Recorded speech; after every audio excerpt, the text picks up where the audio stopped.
Well, my name is Fritz Nganje. I'm a researcher with the Institute for Global Dialogue, which is a foreign policy think tank based in Pretoria in South Africa.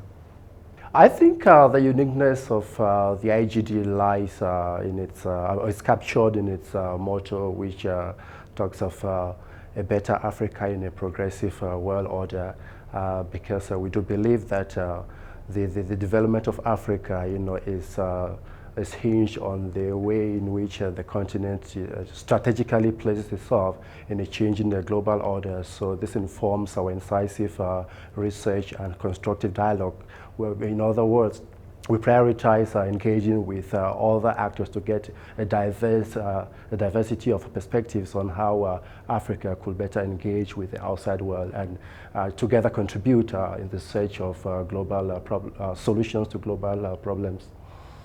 Well, to me, partnerships are an essential component of any effort to succeed because we live in a very complex environment and which require us to embrace some degree of humility that our individual capacities cannot really enable us to achieve our objectives. So there is need to establish linkages with other actors who share our visions and our objectives. So together we pool our resources and our capacities together to be able to achieve our common goals.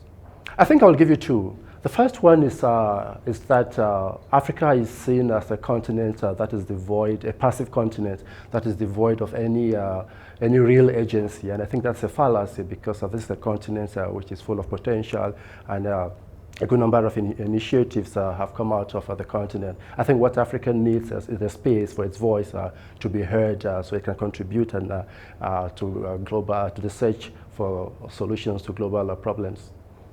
Well, I will identify the issue of governance and the need for strong leadership because most of the problems we have in the continent today stem from the absence of a genuine governance, and we haven't seen leaders who really take the interests of the people at heart and try to, to direct the continent in a manner that it will be able to, to achieve its full potential. So I think we need to emphasize on how to identify ways of strengthening governance of the continent, building strong and resilient institutions that are able to address the problems we find today in terms of conflict and poverty and underdevelopment.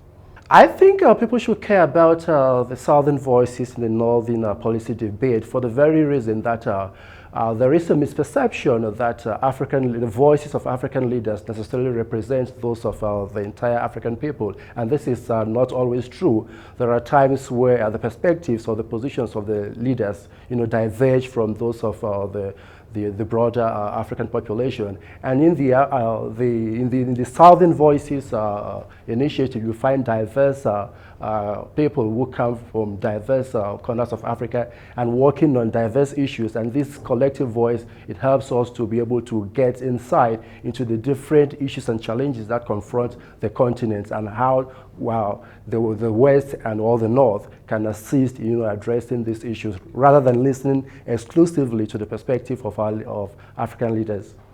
Well, personally, as I said, I believe a lot in partnerships that with individual capacities you cannot achieve much, but if you establish linkages with others who share your vision, you are able to achieve much. So for me, the primary benefits of these initiatives is the ability to be able to interact with other people and learn from them and strengthen your capacities in order to maximize your impact on the issues that you're working on and the kind of change that you want to see.